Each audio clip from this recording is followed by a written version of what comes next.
Okay, we're recording now.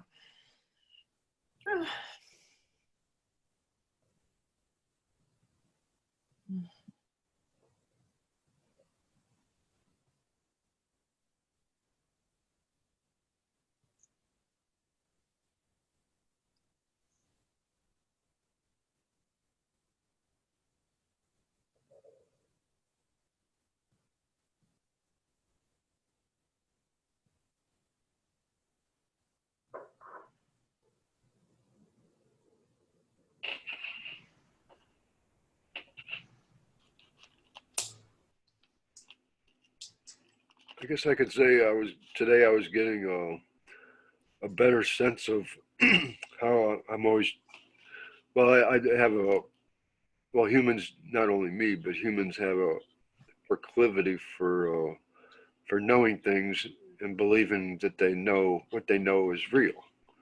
And that's what I've been trying to break, this tendency, because I sense that, I could say I know that what John says is so that what we that everything is illusion, that nothing is real. In I mean, that's what makes it illusion, is that nothing is real according to the way I think things are real. And it's this tendency to believe that what that reality is the measure of what thought says it is, that keeps me from feeling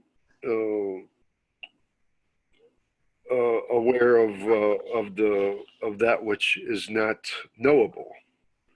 And it's what I'm finding, that what's not knowable is actually the what's behind the ability to know.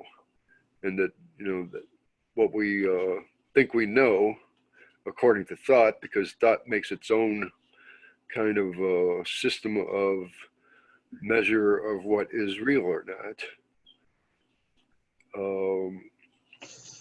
That I was just starting to recognize that that anything known is only like its own little system of knowing, and the ability to know behind what we think we know is actually just becoming a little bit more apparent, that's what's real. But I can't say what it is, because it can't be defined or described. So anyway, that's what I was. It was helping me. Yeah, if you want to have any criticism of what I said, I'm open to it. Because it's still, I can. No, not really criticism. I can still think I'm knowing something by knowing this. Well, then, and I remember as you were speaking, it came to me when Maharaj was sitting there and the lady was talking about how she was getting into the presence, but then she was kind of scared of the presence and coming back to the presence. And his comment to the whole thing, he let her speak for a while and then said, stop all this thinking, be totally blank. Because the truth is, you are not body, and all the knowledge that you've acquired using this body is false knowledge. So it can appear true, but it absolutely isn't true, because you're not a body. If you acquired the knowledge by using the body, then it's false knowledge, like Maharaj talks about, fake notes. So I don't have to contemplate on the fake knowledge. I just have to remain with the presence, which is, okay, the formlessness, that somehow the formless presence in this body believes that I'm this body in this world, but that's not true. So the body-based relations, not true. The body-based experience, not true. The me that's living a life, not true. And yet, knowing this, I can go about my daily activities and do these things because I know it's absolutely not true. So I don't take it to touch. I don't get impressed. But I don't have to think about that. I just have to know that, oh, this experience that I'm having is a body-based experience. I can discard it. This knowledge that I've gained through reading books, the reason the books are there is because the formless presence has this book here to tell the formless presence in this body, you are not body, you're formless. And that's why when Sri Ramakant Maharaj rightly says, the main gist of spirituality is accept your selfless self. There's no God, no Brahman, no Paramatman, no master, nothing is there. That nothing is the invisible, anonymous, unidentified identity, which suddenly took an identity and knowingness through this body form that you are not. So all the experiences that came along with the body are untrue. So that's why in the beginning, and not trying to be rude, but stop all this thinking and be totally blank. And as you're totally blank, then this thought flow that's covering your presence, this will cease or slow down at least, and presence will appear. So that I am that. Yeah, it's getting easier for me to recognize that and to see that it's just what no effort. Imagine if you were sitting on a beach. We're sitting. It is becoming somewhat effortless. But imagine if you and I are sitting on a beach, and we're saying that, oh, I am starting to see this sunset, and it's just seen.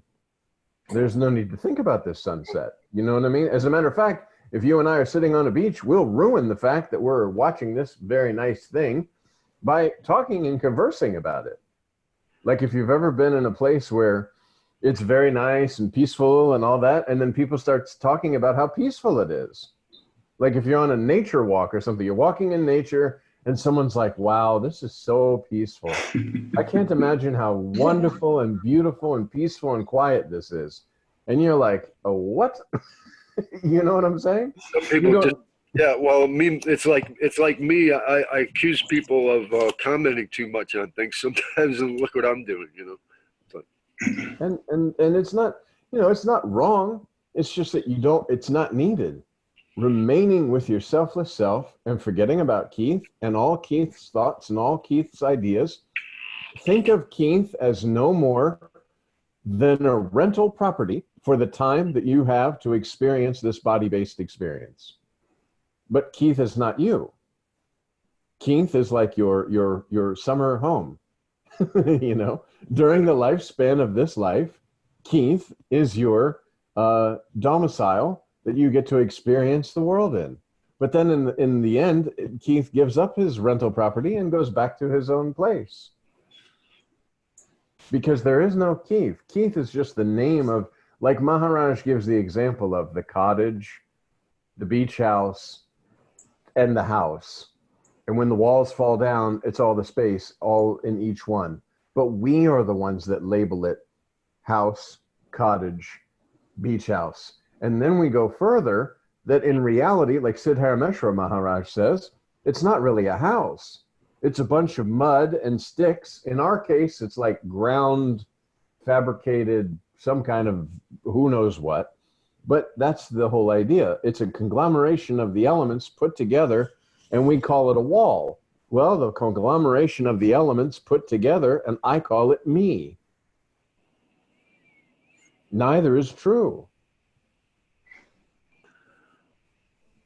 It's becoming easier to catch that as it arises and see that it's not real, or that's not really telling me anything seriously true. And it's like there's no that. It's like I was recognizing how the real me behind it all can't suffer because it's not really wrapped up in. Absolutely formless. Formlessness can't do anything. Or like the water, you pour it into a cup, but if you spill the cup on the floor, the water's not affected. Even if the water dries up on the floor, it's really not affected. It just dries, goes back to the clouds as moisture, and then comes back down again as a different form of rain. So it's just a constant, and that's how all the elements are. The elements just collapse into one another, and dissolve, and then they are built with, one man gets together with woman of whatever kind of species and creates this conglomeration of goo in which presence can identify and say, oh, I am that. And not in that way of saying that, just to know, oh, there's existence. Because the ant doesn't, I don't know whether the ant says, oh, I'm alive. I don't know. If the ant knows it's alive enough, like Maharaj says, if you pour water, the ant will run, because presence in the body of an ant wishes to continue. This is the first time I've known myself. I don't want to not know myself, because what is that experience like? Well, who can say what the experience is like of not knowing yourself? Because you didn't know anything until you knew yourself. And when you knew yourself, you found yourself in this form-based reality that is not real. It's like the ant is valuing its experience more than its own reality, and that's what I'm doing. It's like if you tell somebody, ask them if something is that they've just experienced is real or not. Say even something that's right in front of them, they'll say, "Well, I know it because I'm experiencing it." But I'm finding that it's not. Experience is not the measure of reality. It's something that's behind that. Yeah, Maharaj would say, find the experiencer. The experiences come and go. The experiencer that's experiencing the experience has to be there for the experience, because again, you are prior to every experience. So no matter what the experience is, should it be good experience or bad experience, spiritual experience or worldly experience, there's an experiencer there. So that's why you're sort of like telling me whenever I'm like describing my experiences, sort of forget that. Yeah, just remain with the source from where this experience was seen. Because this formless seeing is just seeing these objects that are appearing. And once you know yourself in a real sense, you'll no longer forget your, like Maharaj says, you've forgotten your identity. You've forgotten your identity because you've identified with an object within your own self and called it me, I. Also, you believe the thought flow is in the head rather than seeing that this whole thing is kind of the thought flow, the consciousness, or whatever you want to call it. But you're unchanging. And yet you're prior to all these experiences. The first experience, I exist. And prior to I exist, there you don't know, because you didn't know yourself. You knew nothing. Then after you know yourself, you know so many things that came along with this knowing of you. But all those things that you knew are false because they're based from a wrong seeing or a wrong perspective. All the knowledge that this object, John, has acquired has been from the perspective and perception of being an object with other objects. So all they're, like Maharaj says, they're all wrong files. It's like corrupt computer, because I give a computer a task and it's programmed perfectly, but I started out from a wrong assumption that 1 + 1 = 9. And then it goes out and calculates billions of calculations, and it looks like it's doing a very great job. But the wrong assumption was 1 + 1 = 9, and that was the basis from which all other experience and all other knowledge was acquired. You are not body. All body-based knowledge, all body-based experience is untrue. You know yourself in a real sense, and these body-based experiences dissolve. You're still here, but you know that this is just like the dream. And you're the formless dreamer that's dreaming the dream of all these dream characters moving around.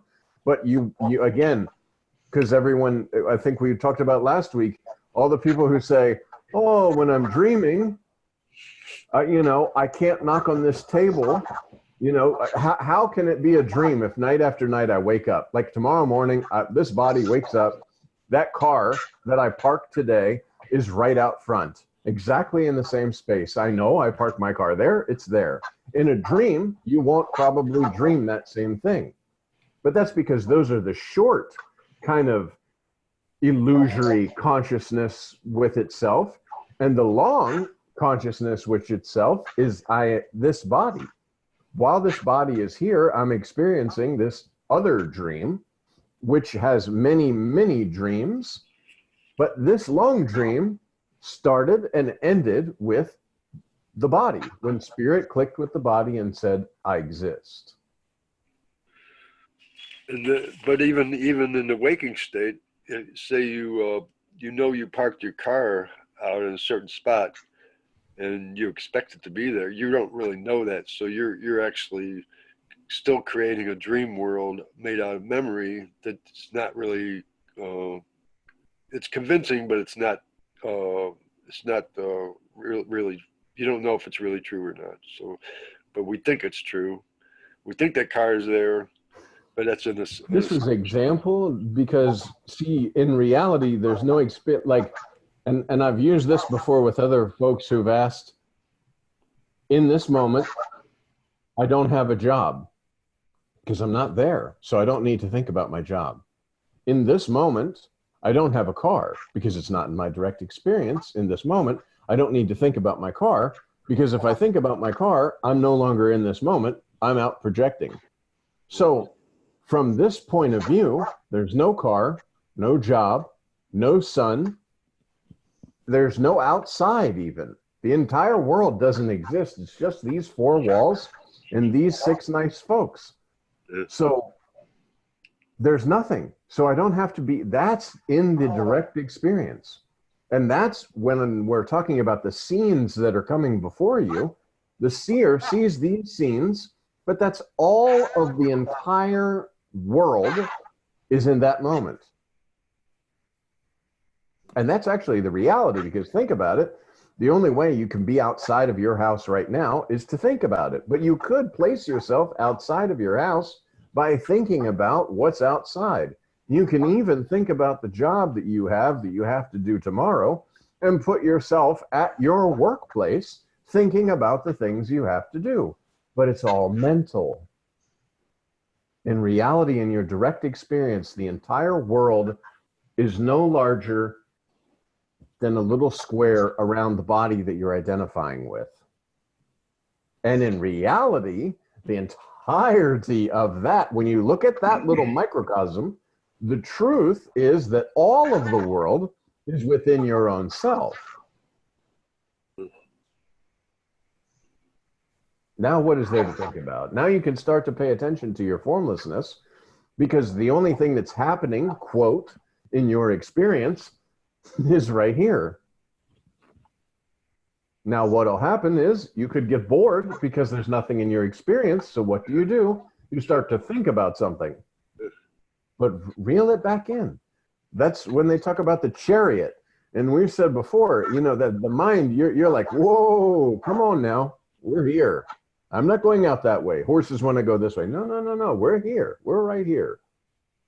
It's like boredom is actually creating a dream world that it somehow thinks that there might be something to it, you know. Well, when you identify with thoughts and you get carried away by thoughts, you have no idea where the current is going to lead you. That's why you stand on the riverbank and observe the thoughts. If you jump into the river, think about fast-moving river. If you jump in, you could say, oh, I'll get out of the river down the way a little bit, but you don't know. Maybe the river is like we see in the movies when they get in the river and then it starts getting faster and faster and faster, and over the waterfall you go. Because when you jump in with the mind flow, you have no idea where it's going to go. And you do have the idea that it's all false, but here I am in this river of thought. Ranjit once said that he doesn't get bored because he doesn't think. Exactly. And so, you know, like when there's nothing there, there can't be boredom. I mean, boredom is a thought. I mean, like, it's got to be mental, as you say. that's when Yeah. that's when I start to feel it's like a sense of bliss and just being here, without thought. And as long as you don't then identify and say, oh, I feel this bliss, because right away, Right? the distraction will be, I hope it lasts. Yeah. Because the desire and fear, as long as there's a you, the desire and fear, or the principle of pain and pleasure will always be recreated through the thought flow. But that one thing about the bliss is you can't really depend on it. Like if you depend on the bliss to take you out of boredom, it's like, well, you're not going to feel the bliss because of that or something. Well, and at the same time, too, the bliss, I don't know what you're speaking of in the bliss, the presence that you can dip the cup into that. And this is a perfectly acceptable thing. As a matter of fact, this is what you want to do. If you're starting to sense the presence, even the size of a dime during meditation, know that that presence is always there for you to roll it back. Here's the world, I'm rolling back. And as you roll back more and more and more, it's like you're taking a glove off in reverse. You're looking and kind of discarding all these things that were disturbing this nice peace. Because the lack of peace is only when there's something there and then a someone to witness this lack of peace. Otherwise, there's just peace. And at the highest level, there's no... You don't need to have your peace disturbed ever because nothing is so important. Maharaj talks about you take the world very, very lightly. Everything light, light, light. Okay, light, light, light. Loose clothes. You wear the body like loose clothes. Along with the loose clothes body came this world. So if I'm wearing the clothes loosely, I can change just, okay. Don't have to be affected by any of the things that are going on. Because I'm not even feeling the clothes I'm wearing. They're so loose.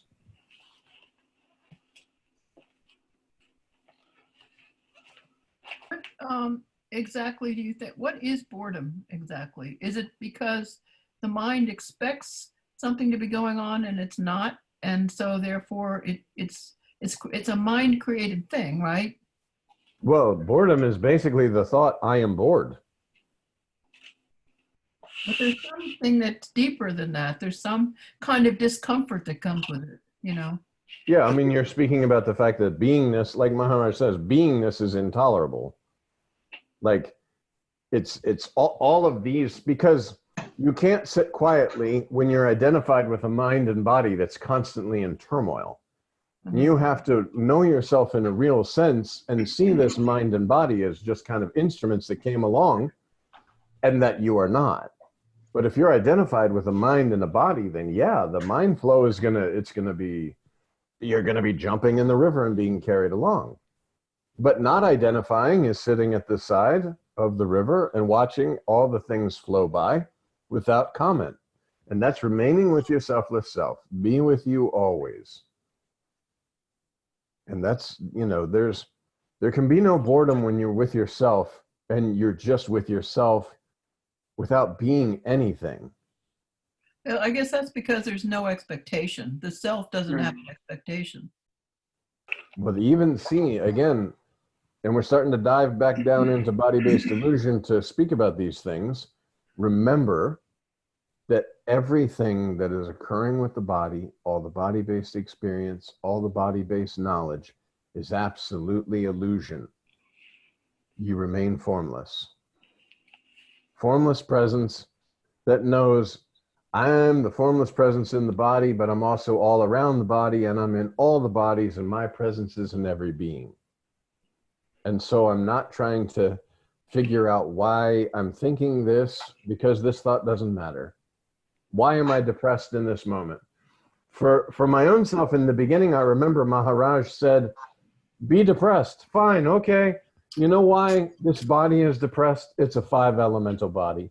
Changes are going on inside the 5-elemental body.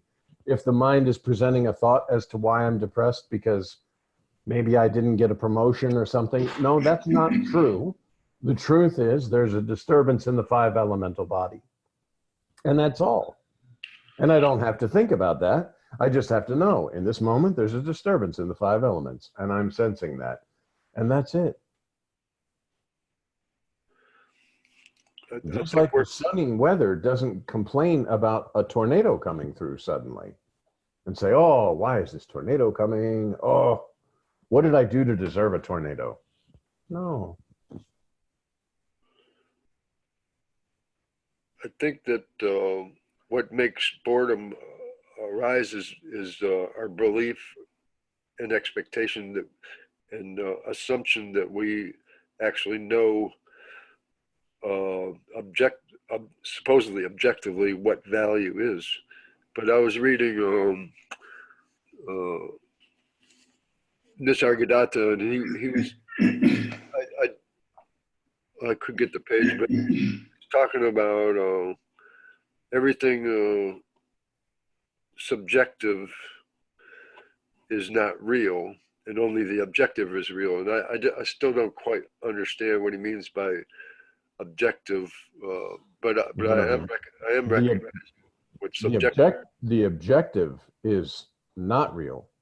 The subject, you are the subject. Well, the way he was, from the subjective point of view, how he's explaining it, though, in this particular situation, he was explaining it in sort of reverse terms. That he was placing all our normal sense of what we think of as objective is actually subjective in the conceptual sense. Because when there's no you, there's no other. When you're an object, then you see objects and you believe you're the subject seeing other objects. But when you're with your selfless self, there are no others, there are no objects, and there is no you. There has to be a you before there can be other objects of your observation. Right. But as soon as you assume that objects exist as you know, but that would be you again. You have to erase you. And once you know that there's no place, then subject object is no longer a question, because it's just, there's no you. As long as you say, John is formless and John is viewing these other objects, there's subject object duality. But when there is no John here, and there's literally no thought about being in a body form, there's just this formless seeing of seeing. There's no need to label, there's no need to comment, there's no need to do anything. But if I believe that I'm the subject, then there are other objects appearing. And then I naturally objectify myself because I'm the subject viewing objects. Not true. It's just a scene and a seer, but there's no identification for this seer. There's just seeing. It's not a... there's no separation. There's no duality. Duality has to be, I'm here, so there's a you. If I don't know myself as something, then there won't be other things. It'll just be myself.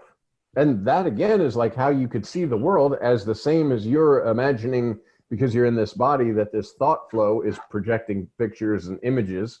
You could say, I'm this body and I'm in the mind, I'm seeing pictures and images. But when you know yourself in a real sense, then the entire world becomes this thought flow of just you don't sit there and have deep conversations or arguments or anything with people inside your head. You know what I mean? So it's the same here. They're just thought forms and just arising, and there's no interacting in that way. I don't know that I can explain in this way, but there's no interacting with anything, because it's just as if you were to be a little guy and go inside your ear in duality. This is just example. A little guy and go inside your ear and then see all the thought flows. See the thoughts about your job and the people at your job. See the cars and the traffic you're thinking about what you have to do tomorrow. And you're just this little guy watching all of this, but you're not interacting with it. These are just what's going on inside this mind. This is example again. Now, know yourself in a real sense, and the entire world becomes what's going on inside your mind. So there doesn't have to be a lot of subject, object, what's happening, all this kind of stuff. You're just You're kind of a little guy that popped inside and saw the mind. And you're using this body form as a telescope to see inside the mind, so to speak, and only as an example.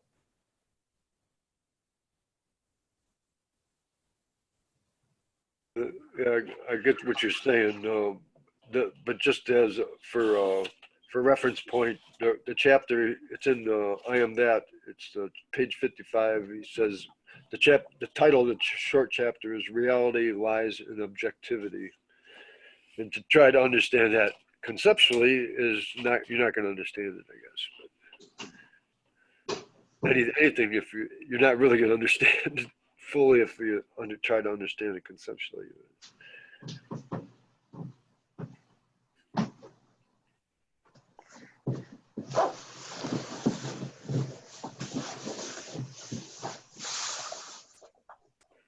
Which I've been doing. And again, remember, don't take even the master, and the master, Sri Ramakant Maharaj says, read the books, but read the reader. You know, just like Nisargadatta Maharaj has told someone before, don't read Gita from the position of Arjuna. Read it from the position of Krishna. And people are like, whoa, you cannot say this thing. This is very blasphemous and all this stuff. But that's the truth. What Krishna is describing in the experience is your experience. That's your selfless self. And what Nisargadatta Maharaj, when he is speaking, remember, he's not speaking to a person trying to figure this out. It's consciousness speaking to consciousness. For him, there is no doubt about that. It may be somebody who has a doubt, as, you know, the formless presence in this body has a doubt that it's formless. So it goes to this other body that knows it's absolutely formless and explains to the formless presence in this body, you just have to unwind these body-based knowledge in this way, and you will be free of this illusion of separation. Speaker and listener are one.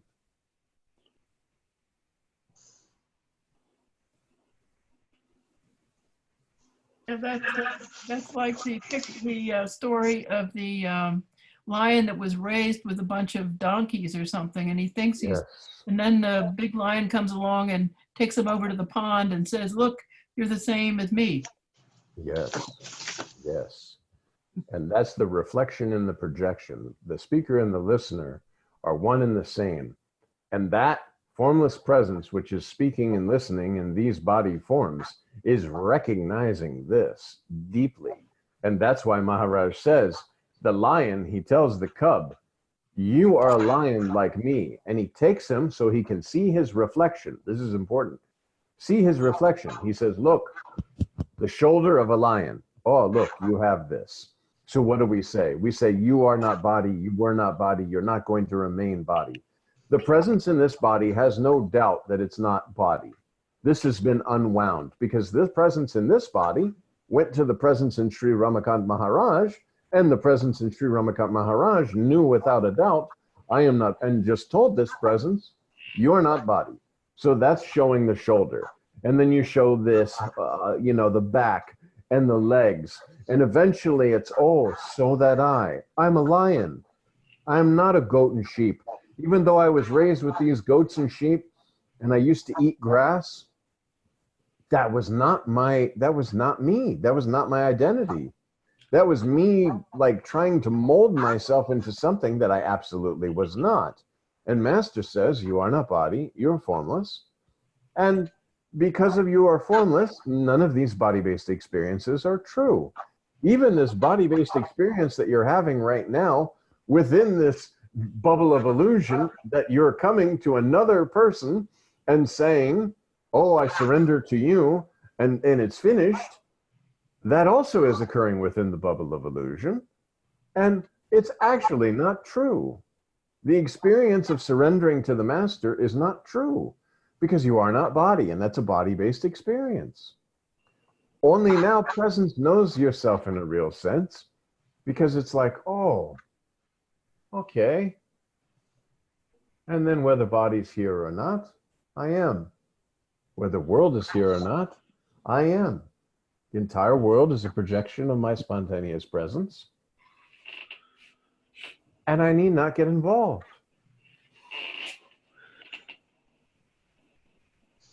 then you're happy, happy, happy.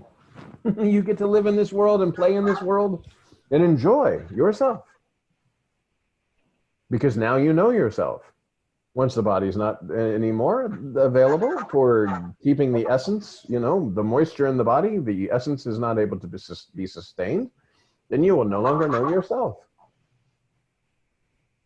But you'll still very much be.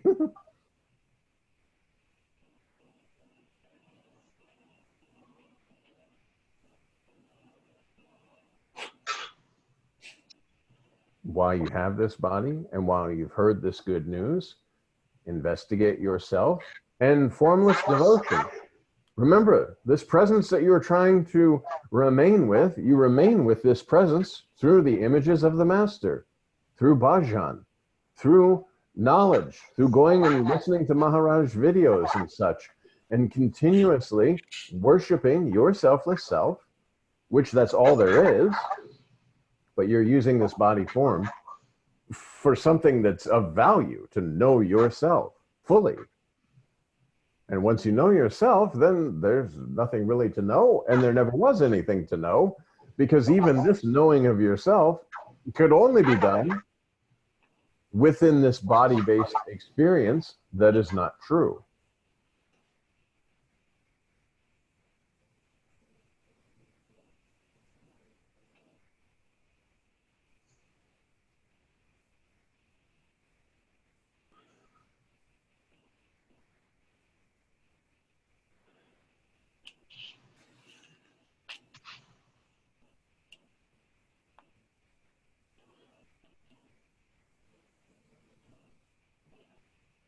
I think the greatest attachment are our thoughts. I looked at the Ramana Maharshi. I have a very old book, The Spiritual Teachings of Ramana Maharshi. It was put out by Shambhala Press many, many years ago. It's just a tiny, thin little book. But he says, someone asked him, what is detachment? And he said, detachment is destroying every thought in its place of origin. And, you know, it's the thinking itself is the holding on kind of to everything. It's, you know, like I mean, we think, so we just continuously think, but, you know, so just to be able to destroy the thoughts, it's just realizing that they're not true, I would imagine. It's not so much destroying the thoughts. The first thought is I am. Right. And well, that's why he says, go, you know, with that inquiry, it's like bringing it back, dissolving the I am in the heart of the self. Oh, Kathleen has the picture of the spiritual instruction of Bhagavan. Oh, okay. Maharaj. There you go. Okay. It's sitting right next to my computer. Oh, okay. There you go. But yeah, destroying the thought, because that's what we talked about, I think, before too, about destroying the doubt is destroying the doubter. Because you can destroy one thought after another thought, but you have to go to the source of all thought. And that presence is behind everything. Like, just like before you speak, if you sit here, before you speak, the presence is there to allow for the speaking. So the presence is prior to the word. Well, the word came through mind before it came through the mouth.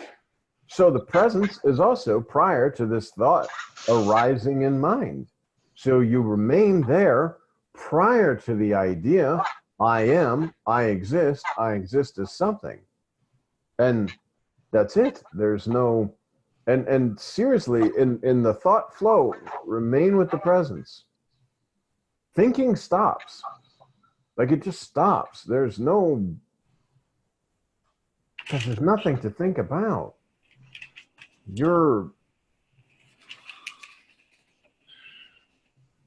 The only mind flow is the things that go on in the so-called world. I would say that becomes the mind flow, maybe, because that's the activity. In the thing that you used to call mind is dead, basically. But now the mind is out here, and the world is appearing in this consciousness, much again as in dream.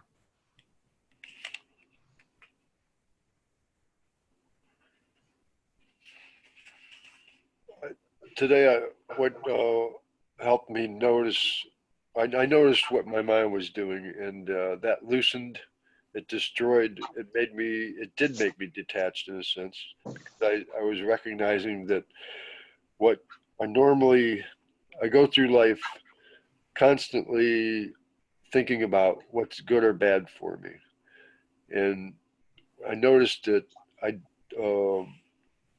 don't really know what is good or bad, or especially good. Mostly I'm concerned with what's good, and I'm focused on what I think I know feels good, so I do it, and I think I can put action into effect to make it the way I think, that I believe that the feeling good feeling is there because of my actions.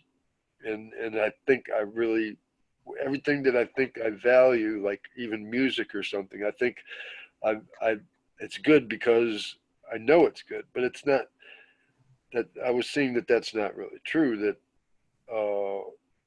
it's Remove the body and then explain what you just explained. it's not up to me. If you're not a body, how would you explain what you just explained? Take away the idea of Keith, the mind, the body, everything. I wouldn't have to explain it at all. But I mean, as far as how would I explain it, I would just say that But you're formless. So where's the I, and where's the experience? You just took away your body. You're just a formless, floating nothing. I would just say that the experience was an imagination, and it's just an imagination.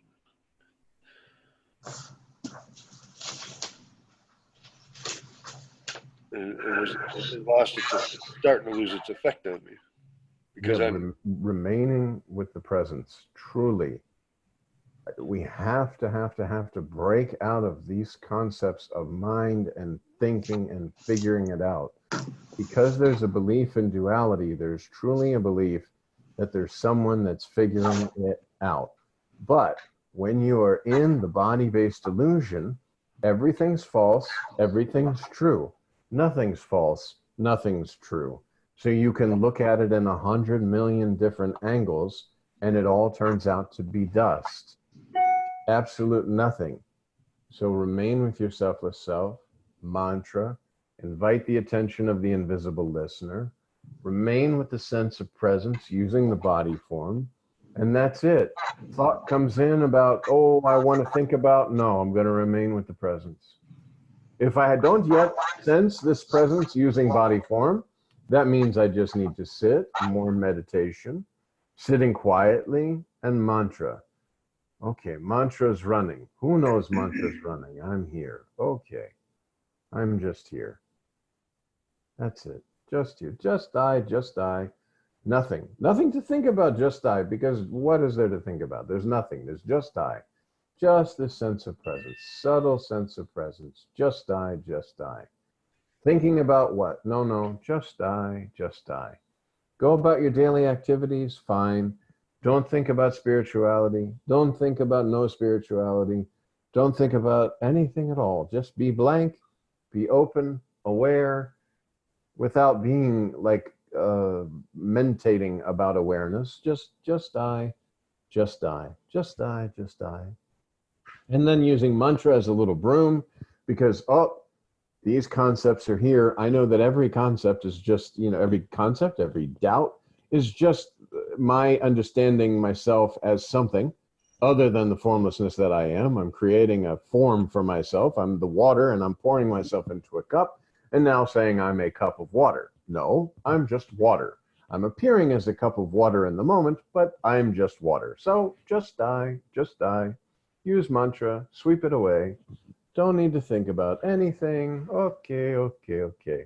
Something's happening over here and I don't like it. No need to say, who's this I that don't like it? Just know, it's illusion. More mantra. Mind is starting. Mantra, just I, remaining with I. Sense of presence. Does it make a difference, for instance, like before our getting together this evening, I watched a little piece by Ramakant Maharaj on the self-inquiry. And he said that, and one of the Russian fellows, I think, there asked him, about inquiry and why some people like to spend 10, 20, 30 years doing inquiry and it doesn't work. And he said, because they're doing it from a body base. Yep. So is it the same with the mantra? Like, for instance, like, does it make a difference if there's the awareness that I'm not doing the mantra. The mantra in a sense is, like the invisible, the invisible listener is like the invisible mantra or whatever, the one that does the mantra is also that invisible presence. It's actually doing that. And I think it's, so it's the same with maybe the inquiry. From where does this mantra arise, kind of, from where did this, this inquiry arise? From where did this mantra arise in the first place to even be said? Kind of like, do you see what I'm saying? Like there's there's a concentration on the concentrator, meditating on the meditator, because the whole idea is that you're unwinding all of this false illusory stuff. That's why the mantra is like a broom or like the antivirus software. Your corrupt files are, I'm someone and these are my experiences. I store these experiences in memory and I seem to think from this wrong perspective that this is actually occurring. So mantra erases these files. Mantra sweeps this broom. And once it's swept, the presence is there. Like the only thing, that's why, ash, that's what Maharaj uses. He says, fire's here. Here's the ash.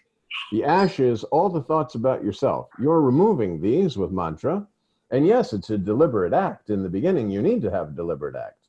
This presence that you are seems to be more interested with the illusion because of a long association with the body. There's a belief that there's some benefits. The only benefit is you can use this body to erase all these illusory layers and know yourself. Fire's there, covered with ash. Remove the ash, fire's burning, burning bright.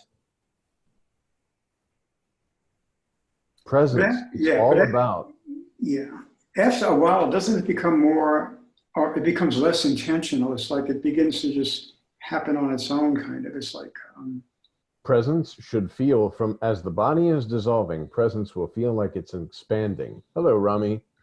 Hi, as sir. the body is dissolving, presence will feel like it's expanding. This is not true. You're just freeing yourself from all these illusory layers that seem to be covering presence. So there will be a feeling of expansion as far as, and also the mind may feel like, ooh, I've lost all my support. I'm dying, basically. I'm leaving because all these illusory layers and all this thinking is dissolved and presence. So it's not that presence is, you are not. You're just removing these. And that's why Nisargadatta Maharaj says, he says, remain with the I am. If you remain with the I am, and when people start talking about something, he'll say, no, no, no. Remember, remain with the I am. The I am will pull you in. What does I am pull you in mean? It clears these illusory layers. You remain with the sense of presence. This sense of presence, that's all there is. And as you're remaining with presence, you're naturally unwinding all the false illusory layers that have been covering presence.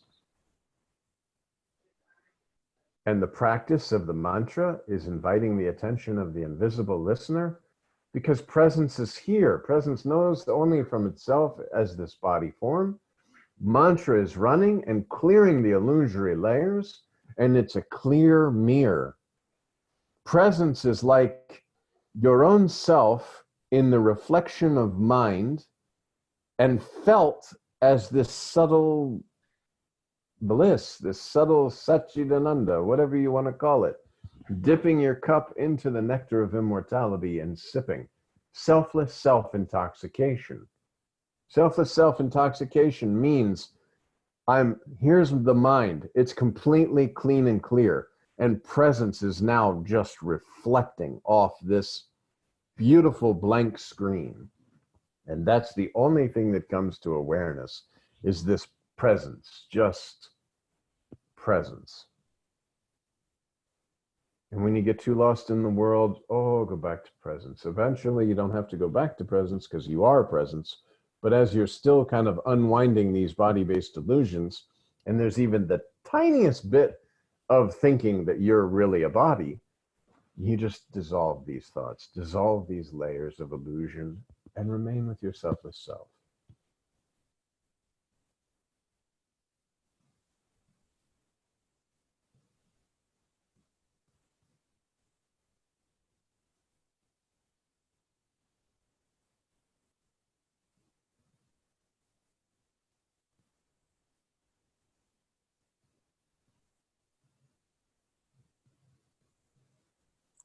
Sorry to interrupt, sir. Sir, the Very call good. started. Oh, yeah. Now. Because that's what we thought when we talked about in the beginning. We jumped an hour. Oh, So we've been on, oh my God, actually it's 8:15 right now. We're just leaving. they call it daylight savings time. Yeah, in America we do this crazy thing where twice a year, one time a year we drop the clock back, then the next time a year we drop the clock forward. And that kind of messes. I know you guys don't do that. Right now in your country, it's probably what, 5 o'clock, yes? Yes, sir. Like it's 5:45. Generally, this is the time. Yeah. Exactly. Sorry about that. I mean, I if you don't have know, a sir. question, do you have a question, or you have a little bit? We'll stay for you a little bit time. I don't mind. No, sir. To see, not to hear your voice itself. That's it, sir. Thanks. I'll watch the video. The truth is, nothing was said. Nothing was said. Nothing was happening. Nothing. Yeah, sir. Like, somehow, reading again, and Quora, it is giving that the whatever is being perceived, it is like, it is just appearance, that is just illusion, that actually reality, it appears that it is real because the false identity. Yes. Believing that I am so and so. Yes. So that's Well, and evident. the body-based experience itself, everything that this body is collecting is false because you are not body. All the body knowledge, false. All the body relations, false. All the body-based experiences, false, because you are not body. Now you just need to remain with presence and discover this for yourself.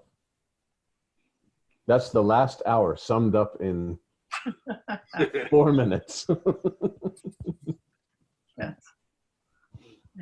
Sir, it is too much to ask you. Is it okay, like any time during the week to talk with you? I think I already attempted this one. In a I mean, week. truly, this is, I get an email from Kathleen and it pops up and it says 7:15. So I copy and paste and I put it in the website, Ramakant Maharaj Dakshina, and I put that in the YouTube video. And then I don't really think about anything more of any of this stuff. And then another email will come and it'll be there. And well, now that's not true. I won't, because tomorrow morning, Kathleen will send and say, oh, here's the recording. So then I download that and I upload it to YouTube and upload it. But other than that, I'm not like, you know what I'm saying? I'm just, I'm not thinking about speaking about anything. It's just, this happens, it pops up, and here we are. But throughout the week, I have a job and I have some different things that I do, and I have my son, and there's just spontaneous happening. So to try and set more time aside just for speaking about nothing, I mean, not to be offensive, but you know what I'm saying? It's like, just remain with your selfless self, and we can get together on this talking. And but on a personal thing, number one, I know Maharaj was pretty against the whole personal one-to-one thing, because the more one-to-one time, then you start to believe that it's a person to a person. Because everything that's spoken about, even if you just listen to the videos, if you go listen to Ramakant Maharaj videos, it's all directed towards you because it's you speaking to you. Whether it was spoken about on the video, it says, oh, it was 3 years ago that this speaking happening. No, that's you speaking to you right now in the form of Sri Ramakant Maharaj. And you can go back and listen to Nisargadatta Maharaj, and it doesn't matter what time frame or what he is speaking to you, because it's you speaking to you, and that one that's speaking is outside of time. So it doesn't matter if it was recorded in 1945. The recording is just like Maharaj says, the chemical, but the speaking is happening now because that speaker is outside of time. The listener is outside of time, but the listener who believes that there's someone speaking has confined themselves to the idea of being a body form, listening, but there's no time, no body, and you're always speaking to yourself. I think Sri Ramakant Maharaj says it's a dialogue from selfless self to selfless self, because that's all there is. Just false identification, sir. Just, your constant hammering is boiling down to one thing: false identification. That's it. That's the only thing one can do. Yes. Anything that was acquired with this body, including this conversations and all this, all the body-based experience, all the body-based knowledge is absolutely untrue, because you are not a body. You were not a body. You're not going to remain a body. It's the long dream because there's a body here. Once this body is no more, this long dream is over. It's finished. And that's it. The dreamer will still be there, just not dreaming this dream.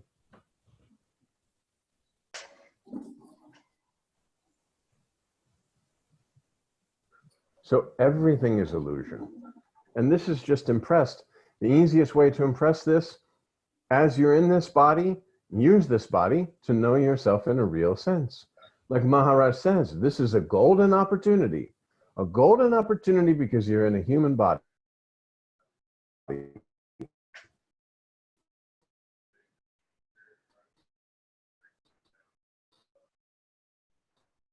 You can take the formless presence that you are. Use this body to know yourself. Through the concept of duality and the illusion of experience, you can know yourself. Oh, it says the internet connection is unstable. Yeah, you cut out for a minute. Cut out for a while, yeah. Oh, I'm sorry. No, it's, this is what happens. But I was going to tell Rami, I send you the recording. You'll get an email tomorrow, and you'll hear tonight. You didn't miss anything. No. Sure. Next week we'll join. As a matter of fact, spend this time mantra. Sit and just mantra. Keep quiet. And from this moment of waking up, just die, carry that throughout your experience, throughout your day. Whenever something tries to cover the eye or the eye starts to form as something, just die. Mantra brushes it away. No dirt on the mirror. Keep the mirror clean. Keep using mantra.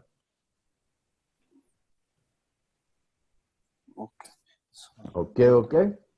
Okay, thank you. Very good. Thank you. Jai Okay. Guru. Thank you. Thank you.